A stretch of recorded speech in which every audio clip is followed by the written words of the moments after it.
Hi, good afternoon, everybody. I'm Simon Ward, and I am your host this afternoon for this masterclass in the series of the Best on the Web masterclasses from Next Steps. I'm going to try to talk. I'm going to try to manage chat. I'm going to introduce my guests. So the recipe for things going wrong is huge. I'll apologise for them all in advance, but we'll get the chat up. And if you guys are out there and you are happy just to send me a very simple thumbs up or some sort of message just to let me know that you're there and that you can hear me, and equally importantly you can see me, that would be great, because it's always very disappointing when you do one of these and you find out that no one heard you and no one saw you because there was a tech problem. Hopefully we've sorted out the gremlins in the tech at the moment, so hopefully you will be able to hear me and see me. Before we get into the bulk of today's session, which is a really, really important session about personal productivity, how to get stuff done, how you keep up that relentless, high quality effort as you go through your job hunt or your transition from military service. I just want to take 30 seconds to talk to you about Next Steps. Next Steps is a charitable initiative that I have the pleasure and honor of being a part of.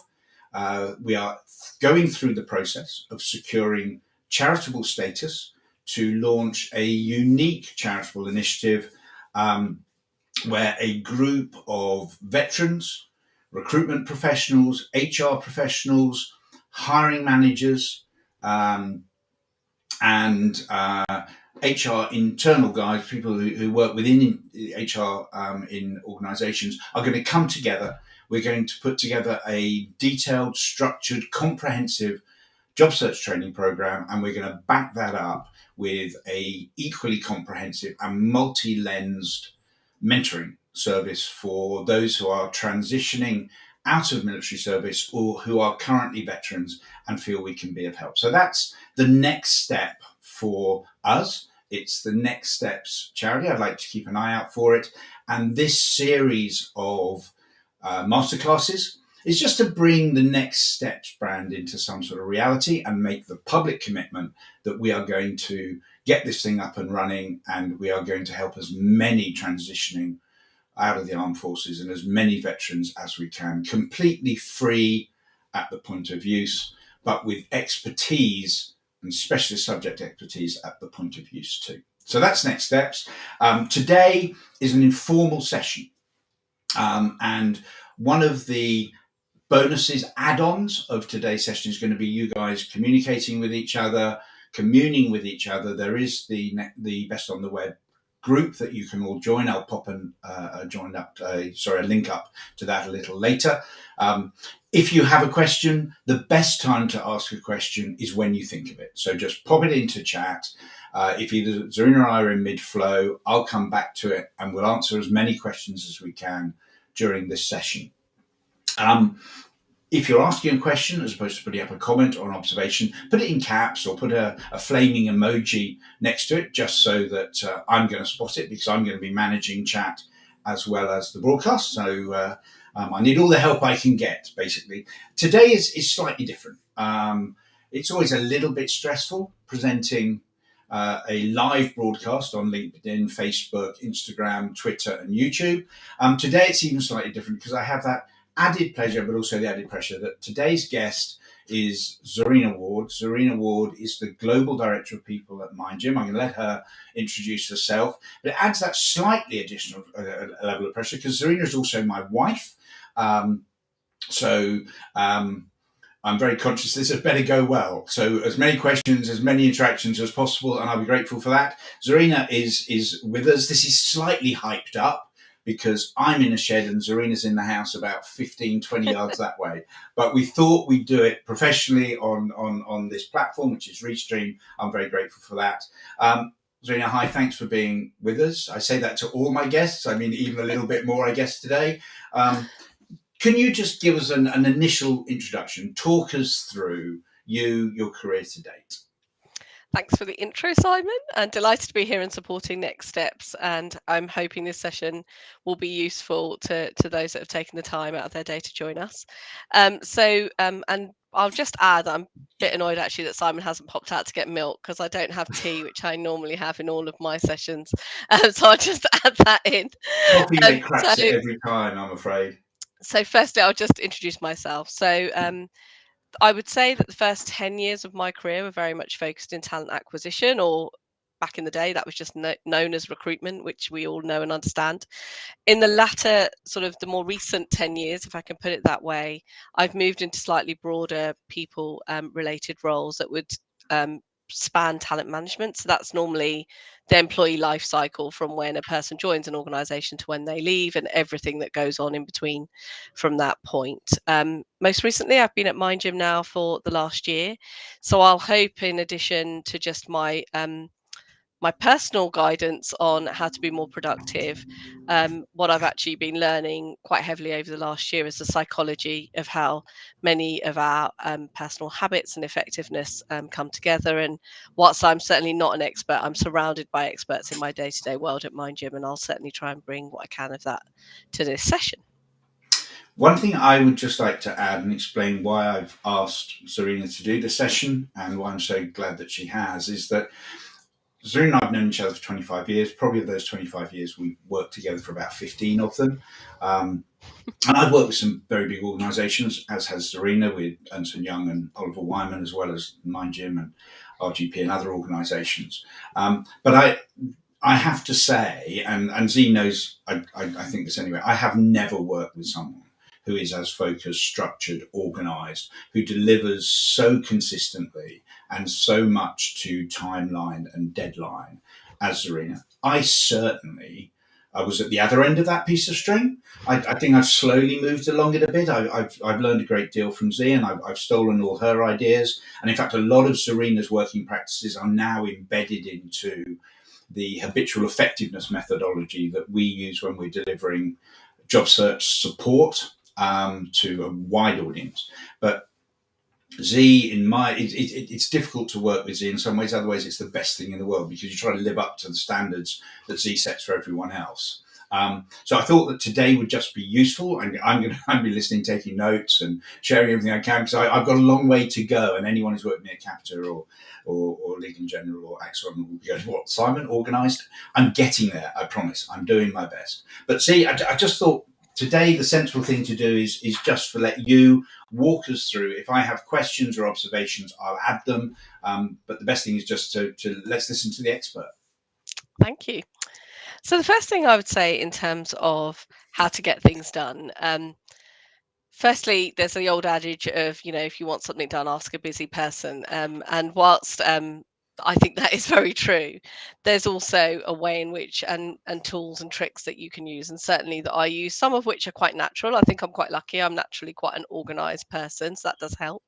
But then there are definitely tools and systems that I sort of use, both informally and formally, that help me. So I think that my first piece of advice would get organized. It sounds simple, but tidy house, tidy mind, all of those things I think are very true. I don't work very effectively if my surroundings are disorganized or they're messy or there's papers. So I definitely say get organized, tidy up, get that done. The second thing I would say is whatever system you pick, it doesn't really matter which one it is, but just use it consistently. So for me, and Simon will laugh because when we move house, I get told off for this. I love a black and red book. It's as simple as that. I have used the same method for about 20 years of working. I always draw a line down the middle of my page. And when Simon asks me why I do that, it's purely so that I can write more things onto my to-do list. It's really not anything more scientific than that. And just So on the consistency piece, Z, mm-hmm. I happen to be in your office. It sounds dodgy, except it's upstairs in my house. So I was happened to be in your office out there, and just behind you, I know you can't move your camera, but just behind you on the floor, I think there are 15 or 20 red and black books. And they go back. I think Zarina has her red and black books. There you go. Going back literally for years. Zarina has used this system for years. And I think there's quite a big discussion, isn't there, about the proliferation of time management and task management apps You just go into the Apple Store, or wherever, the Apple App Store, and look for these things. I checked before the session, so I have 16. I thought it was fair. I have 16 time management and task apps on my phone. And I've got a breaking news for anyone who is watching or listening. Apparently, they don't work on their own. You actually have to do stuff. And I got a new phone recently, and I've only re-downloaded 2 of those 16, and those 2, neither of them work.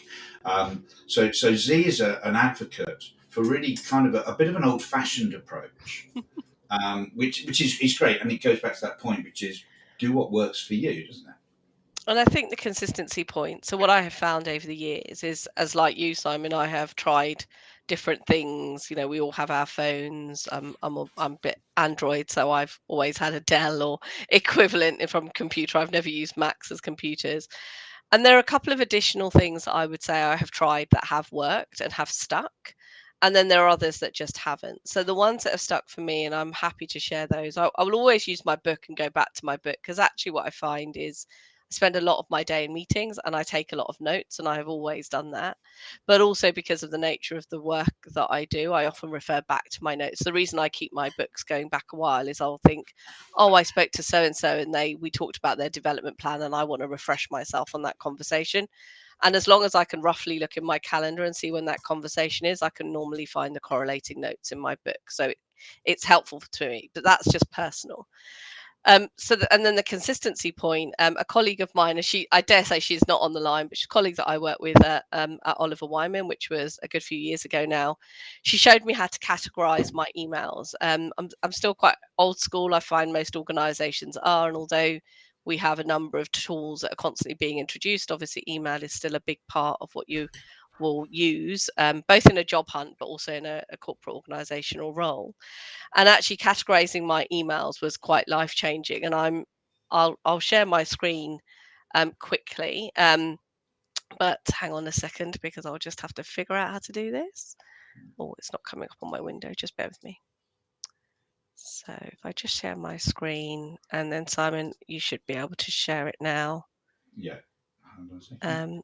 Okay. So for those of you that use Windows and Outlook, can people see my screen now? Yes, they can. So for those that use Windows and Outlook, you know, I will probably average between 400 and 500 receipts of emails in a day, and it's pretty much been like that for about 10 years now, I'd say. And up here, there is a categorize button where you can just create your own categories. And whenever I send an email or receive an email, if I can't action it immediately, or if I want to refer to it later, I'll categorize it. So for instance, I have a lady in my team called Ange, and anything that I'm in discussion with Ange, I'll just categorize under her name. And then when I have a catch up with her, my weekly catch up, this will be what will form my agenda for my conversation with Ange. Similarly, if I send an email to someone, I will often blind copy myself, which again sounds, I'll stop sharing there. Simon, if we could stop sharing. Yeah. I'll also create a category that's an awaiting response category. So I'll BCC myself, and then I'll just categorize that when it comes back into my inbox, and then I'll know, oh, that person hasn't come back to me, I need to chase it.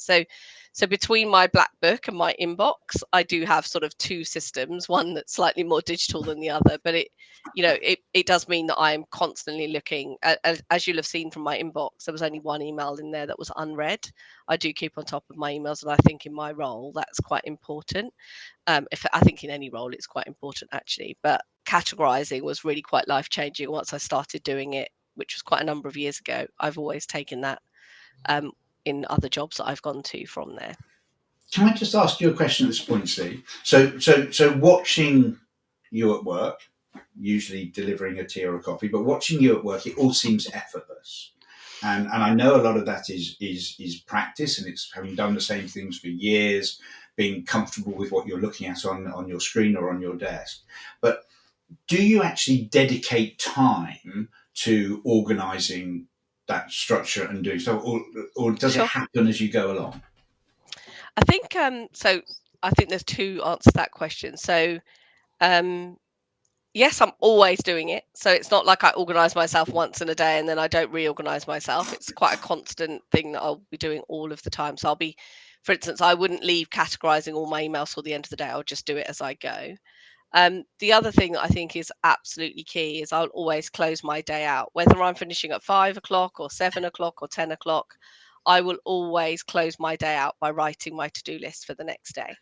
So I will look at I'll look at what I've haven't managed to tick off on my list today. I will, so in my black books, again, I'm really old school. I just turn the corner of the page and start a new day. Anything that I haven't finished the day before, I'll just carry over to the next day. And then the other thing that I'll do, and the second point after consistency, I would say, is focus. So I'm sure all of us have to-do lists that are way longer than we're ever going to get done in one day. And some things are, there'll be some things that are massive projects that I'm working on that, of course, I'm not going to get done in a day or in a week even. So I think that the key thing that I do on my black book or in my focus is I've now started to just highlight the 3 or 5 things that I absolutely have to get done before I log off in a day. So again, when you look at my to-do list, you probably can't see it, but there are a few things there in yellow, and I won't log off for the day until those yellow things are done. And they are not numerous. They are normally 2 or 3 things. So it might be, I have to send my boss an email about something. I have to get something approved. I promised I would go back to someone, and it's been a few days, and I need to do it. And as long as I have ticked those things off in a day, I feel I can go to bed and sleep well because I've done the focus things that I said I would do. So I'll always end the day by writing my to-do list for the next day, linking back to Laura's session on Wednesday, which I thought was a really good session. I also find from a mental health perspective and closure perspective, it's really important to do that so that you can close the door on work and do what you need to do from a home life perspective. When I don't do that, I normally start the day disorganized and feeling a bit frazzled, and I normally get up thinking about the things that I need to do today rather than it already all being done for me. So yeah, that closing the day out is really important. And then in the morning, the first thing I'll do is just look at that list and make sure I've done what I need to, that I'm focused around those things that I need to get done. And secondly, if I need to reprioritize just by looking at any emails that might have come in overnight, because we work with the US quite a lot, so obviously they'll be online later than us, then I'll just quickly reprioritize. But that will go on, I would say, all through the day as as I've got gaps and I'm working on my inbox. Is there a hierarchy that you consistently use for prioritization, or is that just a gut feel? Because that prioritization seems to be at the heart of how you use your focus through the day. Um, Normally on urgency, it's not on hierarchy in terms of organizational hierarchy. I know some people, for instance, will categorize or have a ping on their emails when they get emails from certain people because they want to be responsive. I think it's a valid way to work. I don't think that works for me because actually, given I'm director of people, irrespective of who is emailing me or asking me a question, I'm not going to prioritize that based on how important I think they are in the organization. I don't think that's the right way to go. I think it's based on, is this mission critical? Is this something that's relating to someone who we're going to try and retain? Is it an offer that we need to get out to a candidate who's sitting on other offers as well? So I think that prioritization is really what I think in the moment is a true priority. I think the key on that as well, which is a big part of getting things done, is managing expectations. So if you're a person and you're asking your director of people a question relating to your pension or because your pay was slightly wrong, that might be absolutely the most important thing in your day that you want to get sorted out, but it's not the most important in mine. But I have to find a way to make sure that that person feels that I've heard them, that I'm going to go away and I'm going to take it away, but also politely tell them that I'm probably not going to work on that right now in the next minute, even though they really want an answer. So I think that link to managing expectations and being strong in your communication, it's all very linked. You can't manage an expectation if you're disorganized because you probably haven't realized it's a priority. But once you know what your priorities and your focus is, it's really important to buy yourself time by managing expectations really clearly. I think that point about seeing your responsibilities, your to-do list, your communications through the lens of other people is really, really important. And I think that having been a part of it, I feel more comfortable being slightly less complimentary about the recruitment industry. But if it's something the recruitment industry I think could learn is just understanding how important those small communications are to people at the other end, the recipient end. Um, I was talking to a client of mine this morning who had received 2 emails in 24 hours from Recruiter, and all credit to Recruiter. A lot of communication, keeping in touch. But the first one absolutely implied that he had a second interview.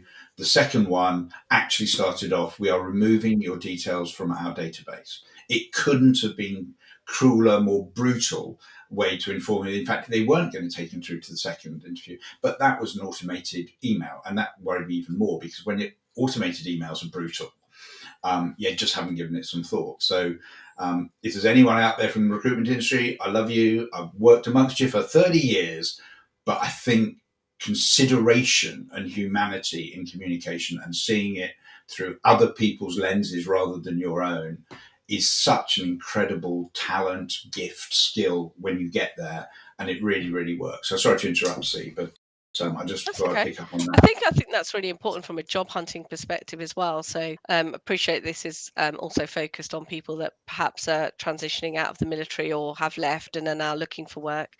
And actually, I was made redundant at the back end of the pandemic. So so I joined Mindjam a year ago. I was made redundant 3 months prior to that. And actually, my big takeaway, few big takeaways from being redundant. I've made many people redundant in my career, and I've always tried to be empathetic and kind in how I've done it. But it's horrible, and your emotions are all over the place. However balanced and focused an individual you are, it's really hard to get a grip on what your brain is telling you, and all of those self-limiting beliefs around will I find a job, am I good enough, have I got imposter syndrome. So that's all very real, but you have to be able to get a grip on it. And the way I got a grip on it was employing exactly the same mindset that I have in work in my job hunt. So I took a week off, which Simon laughed about. I literally took a week off and went and had a spa day and spent some time on my own, got my head together. And then on the Monday, I came back. I sat at my desk at 9 o'clock. I wrote a to-do list. I figured out what to do. I prioritized my time, and I logged off when my son came home, or our son came home from work. And I just did that 5 days a week. But the one thing I would say about all of this, and I'll come on to diary management, is I think it's really important to be deliberate about how you use your time. So don't waste or while your time away unless you've made a conscious decision that it's fine to while your time away because that's what you really need at that moment.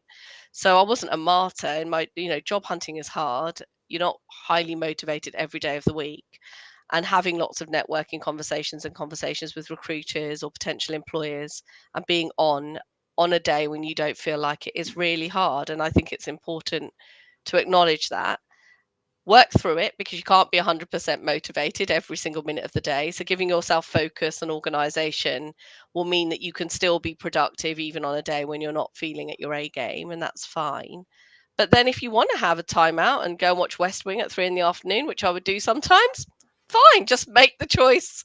That's what I'm going to do. I'm not going to feel guilty about it. I'm going to go and enjoy that for an hour, and then I'll come back to it refreshed. I know that is different when you're in the working day, because I don't think my boss would appreciate if I went and watched telly for an hour in the day, and it's different when you're working than when you're in a job hunt.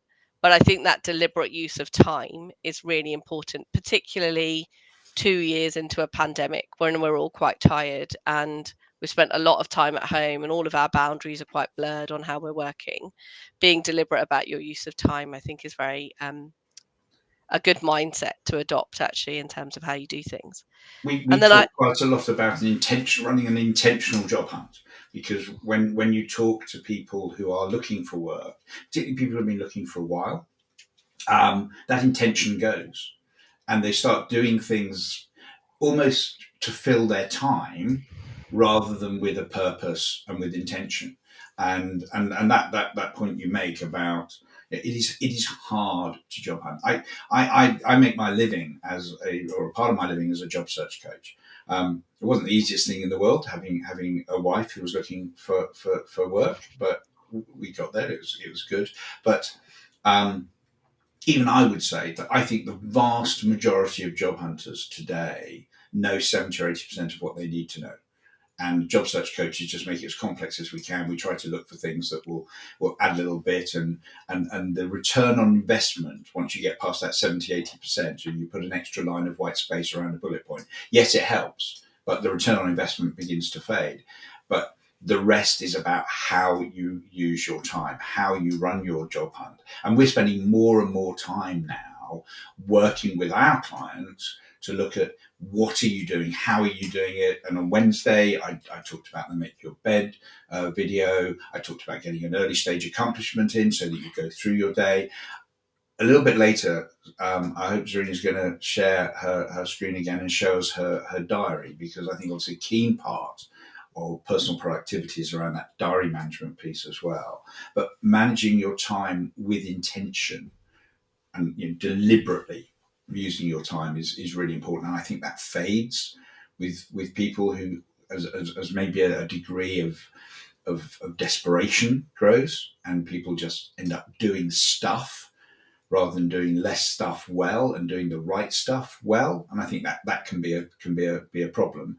And Well, that's the prioritization. I think in the job hunting, so if I think back, in my first week of job hunting, I remember feeling really, quite pumped because I'd applied to 12 jobs on LinkedIn in the 1 week, and there were loads of roles out there. And then I felt really quite demotivated when I only got invited back to chat to someone 1 out of 12 of those roles. And actually, again, it made me reprioritize and think, well, actually, that made me feel good, but it actually isn't probably going to lead to me getting a job. So I need to refocus. Probably should have listened to you, Simon, but we'll skip over that. Well, I was just going to talk about elevator pitches. This is a Yeah, great oh, opportunity to talk the about bloody elevator pitches. elevator pitch. Sorry. So one of the first things I said to Zarina is let's get your messaging right. Let's do the elevator pitch. And Z had her own way of handling things, and she took a breath, which again is essential too. But then we came back to the elevator pitch. There's another lesson to be learned, I think, from the role you're in now and your job search. Is Zarina's in a role that when she first saw it on LinkedIn had closed. That's true, isn't it? And the role was a good fit for Zarina. It was with an organisation that was attractive for her. And rather than going, oh, I've missed the closing date, Zarina connected with and then sent her CV with a brief note, if I remember rightly, to the person who was then Chief People Officer, I think was his job title. And I always remember the excitement when he came back in a matter of minutes, 5 minutes or something, and said, I think we should talk. So that relentless activity and belief that is focused, and if you see something that is right for you and you are a few days past sell by date, close date on it, do not give up. You will never forgive yourself if you hear 2 or 3 months down the line they continue to take applications for a week and you didn't apply. So that was just so elevator pitch, do it, get your messaging right up front, first message. Secondly, make those connections. A huge number of jobs on LinkedIn are actually dead. And LinkedIn keep them up there so they can put an advert on the London Underground saying that they've got 8.4 million jobs on LinkedIn. Of course they have. That actually should be a negative in my book, especially as so many of them are dead. But keep going. Sorry, I interrupted. It's just those two little lessons from John. Yeah, no, and actually picking up on that. So, firstly, don't give up if you think something's right for you. It's always worth a go, and certainly in my case, it paid off. The second thing is, I think, from a job hunting perspective, is don't underestimate the power of your network. So, I think LinkedIn, whilst a really really useful tool, actually for me became a bit of a demotivated, because often by the time you'd seen a role, they had so many applicants already, and then the internal recruiters or the HR teams were overloaded, so often you wouldn't get a response, and that felt quite demotivating at times. But you have to keep checking in with it. But actually then when I started focusing on contacting my own network and getting in touch with people, I had a lot more opportunities presented to me through that route. And secondly, once I actually then got into the interview process with Mind Gym, it turned out that our CEO and a previous partner that I had worked with knew each other very well, and he was able to give me a really good reference through the process. So even though that partner that I'd spoken with didn't have any roles that he could put me forward to or any connections he could put me in touch with, as soon as we got chatting and I told him I was in the interview process, he was like, oh, I know the CEO, like, tell him that you can use me as a reference. So never underestimate the power of your own network, I would say, in that way. And that's really important, because I have been to a number and seen a number of job hunter networking events, and all they talk about is LinkedIn. as if LinkedIn has now become the exclusive environment for professional and job hunting network. It's really important.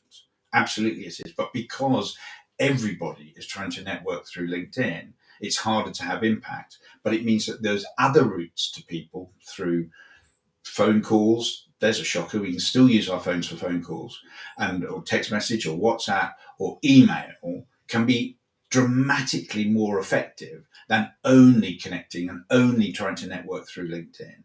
And your real LinkedIn creates semi-false networks. We find people we like to know. We try to pretend we know them a bit, and we send them a hello. It's like walking up to a stranger in a pub. Whereas our real networks are the people we have worked with, and possibly the people that they have worked with. And if you actually are very direct with your request for help in your network, don't dress it up. Don't say, oh, I'm just thought I'd keep in touch. I'm left my previous input, whatever it is. Actually ask for help. Be direct, and I think that's where you got to with your stuff. You were asking for help, and some fantastic people came back and did everything they could. But do not think LinkedIn equals networking. LinkedIn plus plus plus plus plus equals networking, and that's really really important. Sorry. And actually, the way absolutely LinkedIn is not is really useful tool, but it isn't the be all and end all in your job hunt.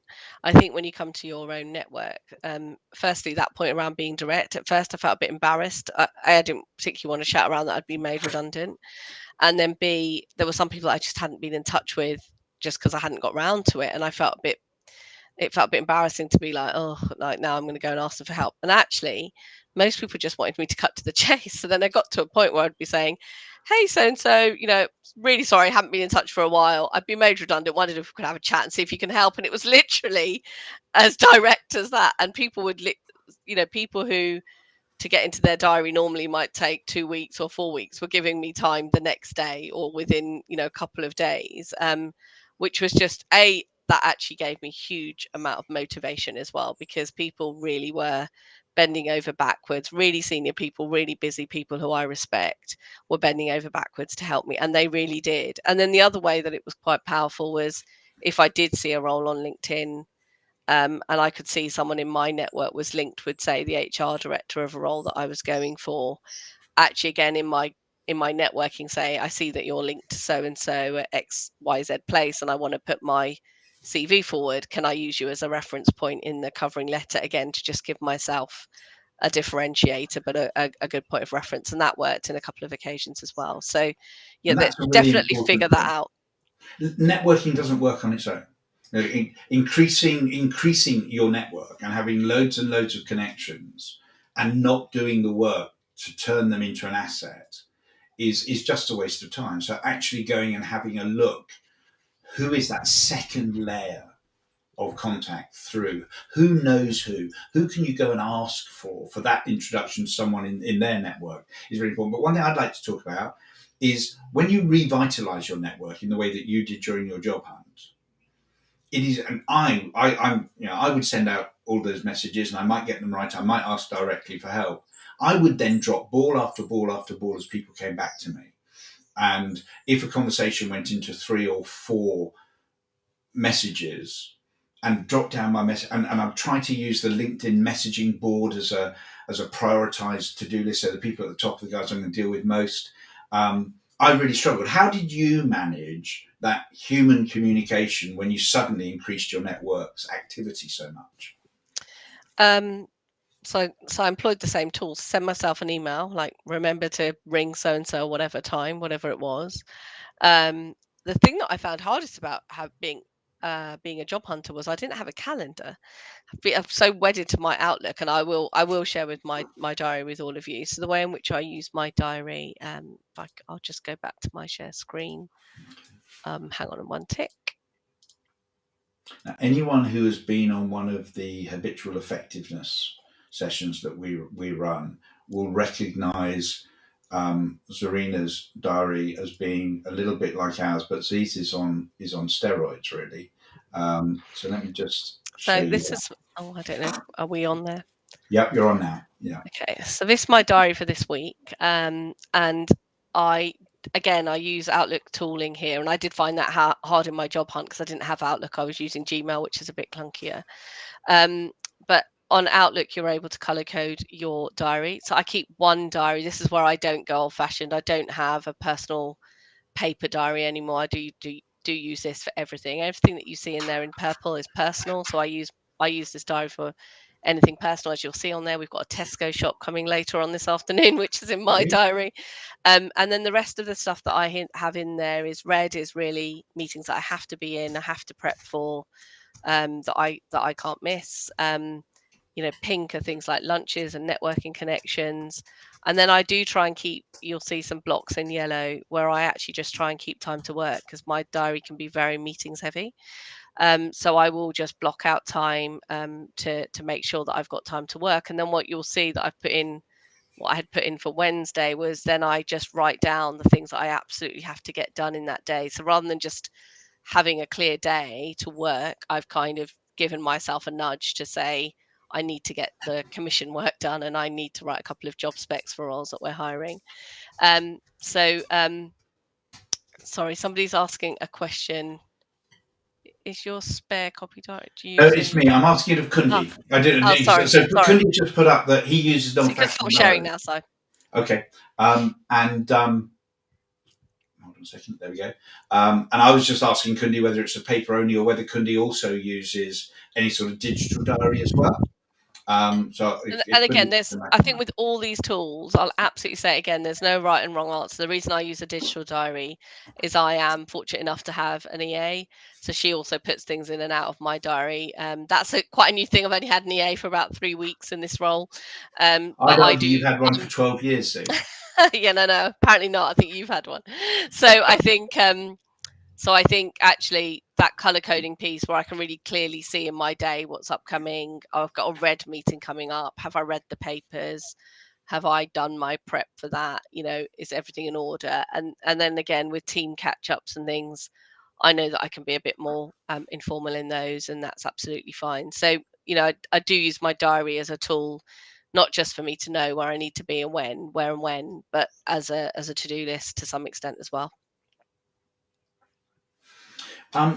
One thing I think to manage time, and again, it's really important with job hunters, especially if you've come out of a commercial or a job environment or an employed environment, where there are there generally tend to be certain behaviours about interruption, taking up people's time, setting up meetings, etc. And then you come into your private world, and we talk about your job is your job hunt, so you're running it around a careful structure. One of the challenges is managing the interruptions from those around you. And I think now working from home has now put people who are in an employed environment also now having to manage some of those personal interruptions that they're not used to having, whether it's the Amazon man at the door, or it's your dog barking for no good reason, or your partner coming up and talking to you about something that you aren't thinking about at the moment. Managing people is a really important part of managing tasks, I think, and giving yourself the time, maintaining your focus. How do you cope with that? Again, I think it's a case of being deliberate about how you're using your time. So, I mean, obviously, things like the Amazon man, which we have a lot of, or women coming to our door, isn't really something that that you can really avoid or plan for.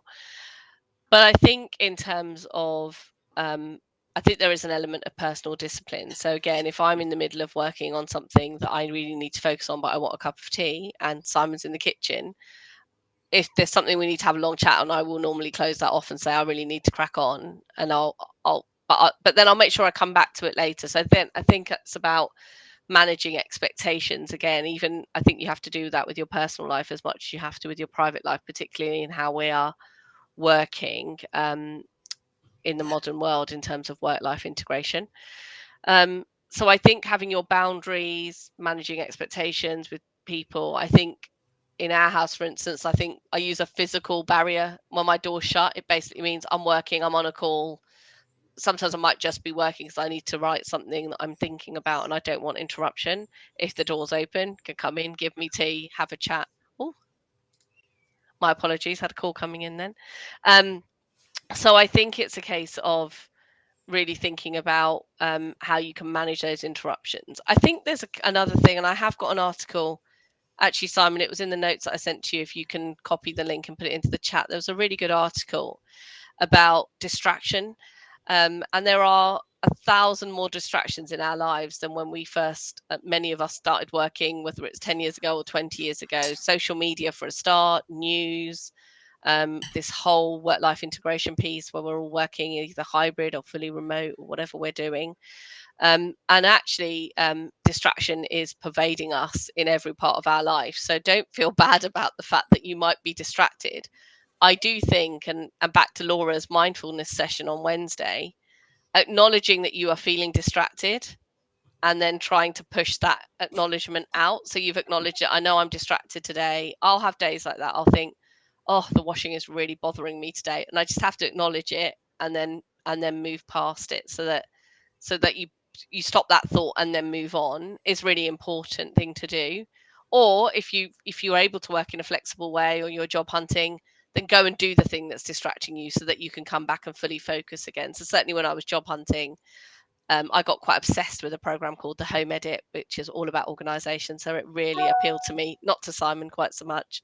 And I took a day off and I home edited our kitchen. I had an amazing day. I felt really fulfilled at the end of it. But I didn't try and do any job hunting that day. I knew I wanted to sort out the kitchen. So I think depending on where you're at and how you're managing yourself, I think just knowing what your distraction triggers are. So I don't look at social media during the day. I do look at my WhatsApp because sometimes people do WhatsApp me for work. But I don't watch the news in the day. I don't do any of those things because I just find them distracting and actually they start to take over my brain. So when I'm in work mode, I'm in work mode. That was meant to be the clip. That's not the link to. It was meant to be the link to your document, but it hasn't worked. So Oh, it hasn't worked.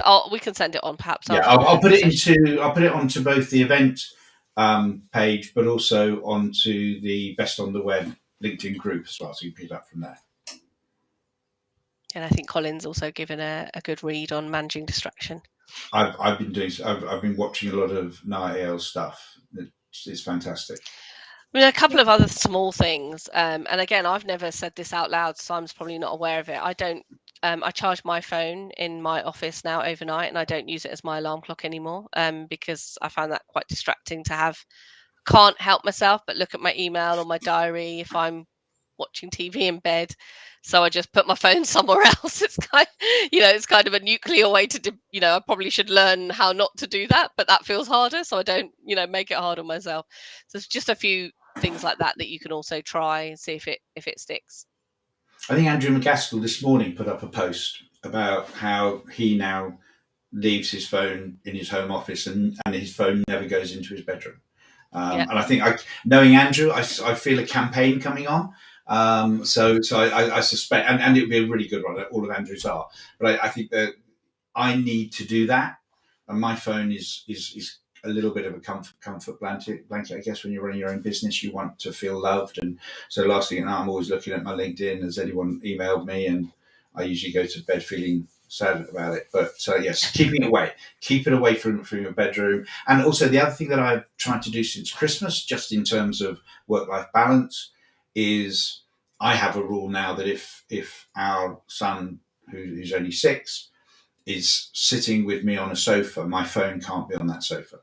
I can't have it on that sofa. So if we're watching telly or we're playing a card game or doing his homework or whatever it is, my phone cannot be within reaching distance because I am physically incapable of not reaching for it. So I think you need to put in things into your life that acknowledges and recognizes your weaknesses and tries to manage them a little bit, I think. Definitely.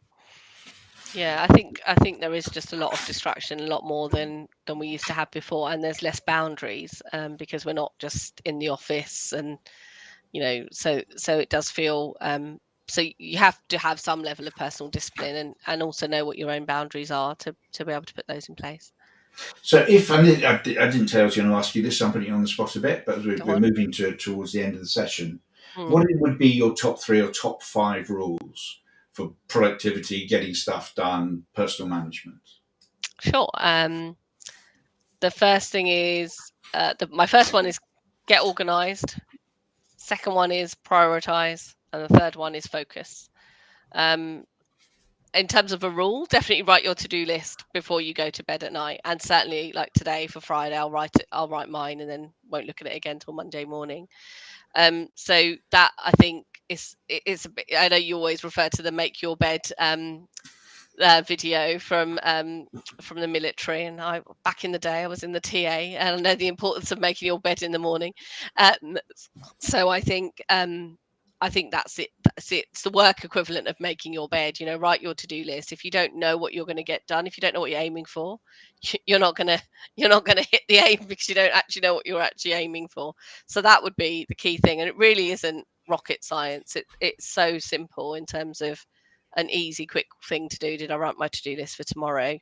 And the other thing I would just say about your to-do list, particularly given the busy lives that we all have, is I always have personal things on my to-do list. So on my to-do list today is, to ring the plumber, which I have actually done, and chase the dryer because our dryer's broken. It's fine to have that on there.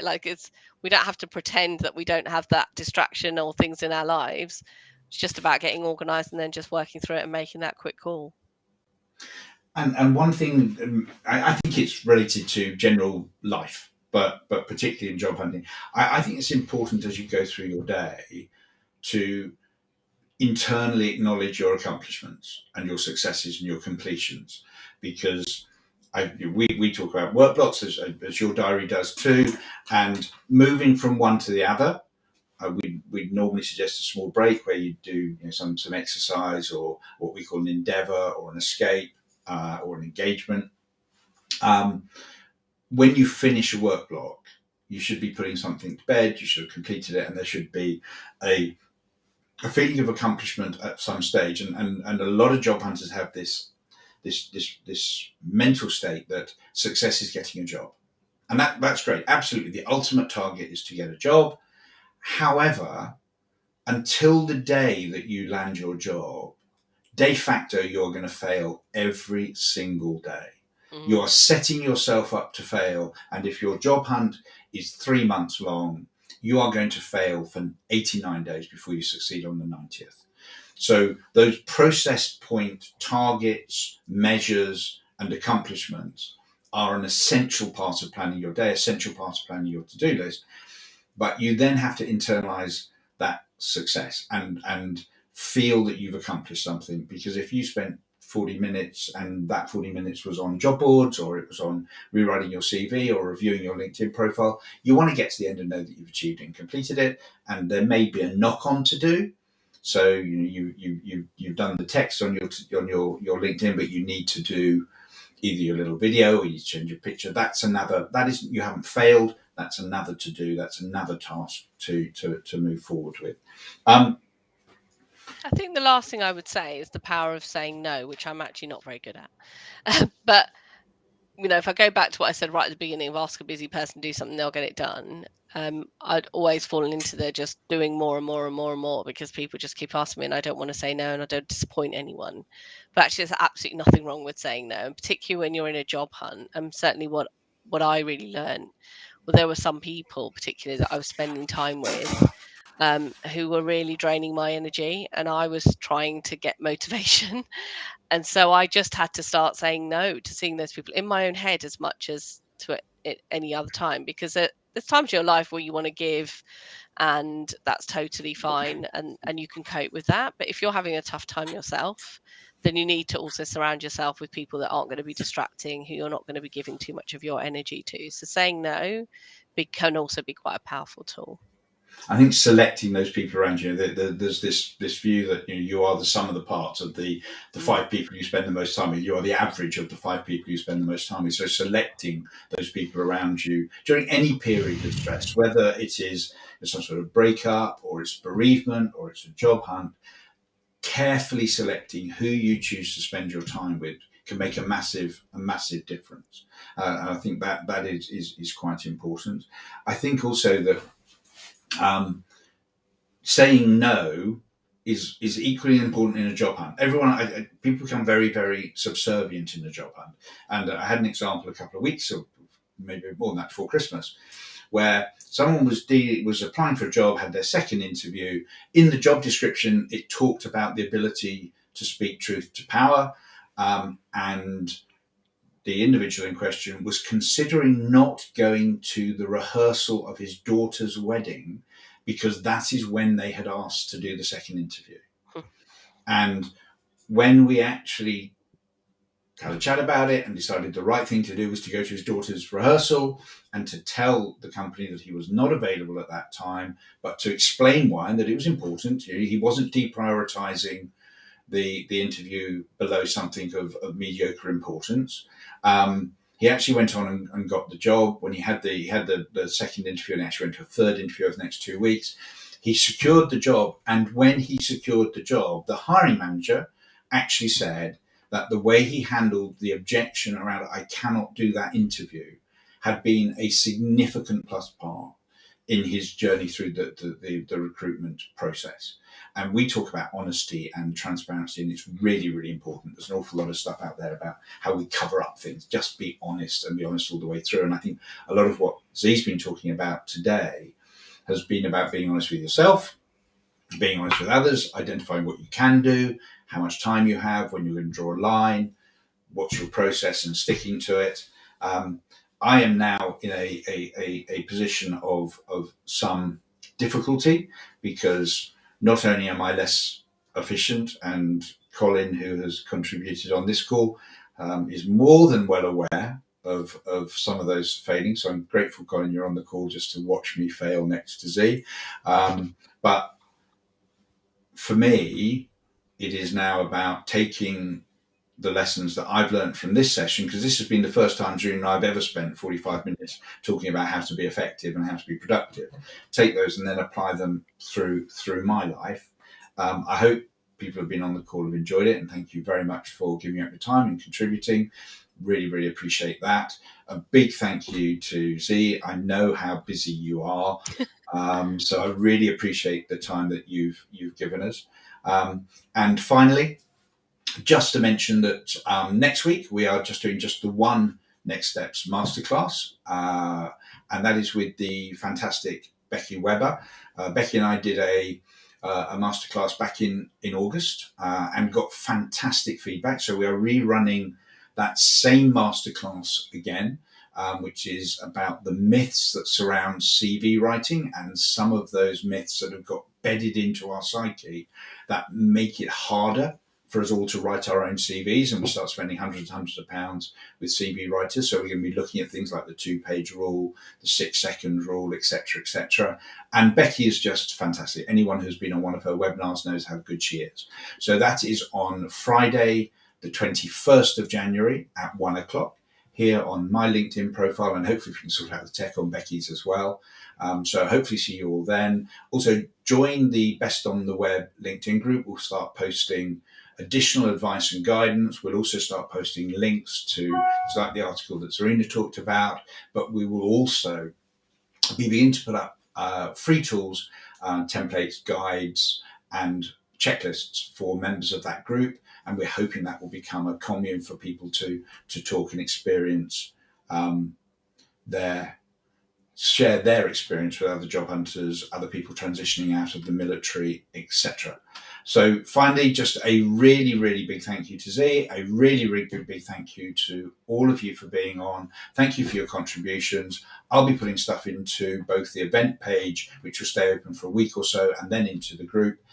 And I will see you all again next Friday. Thanks very much indeed. I'll see you then. Thank you. Bye. Cheers. Bye.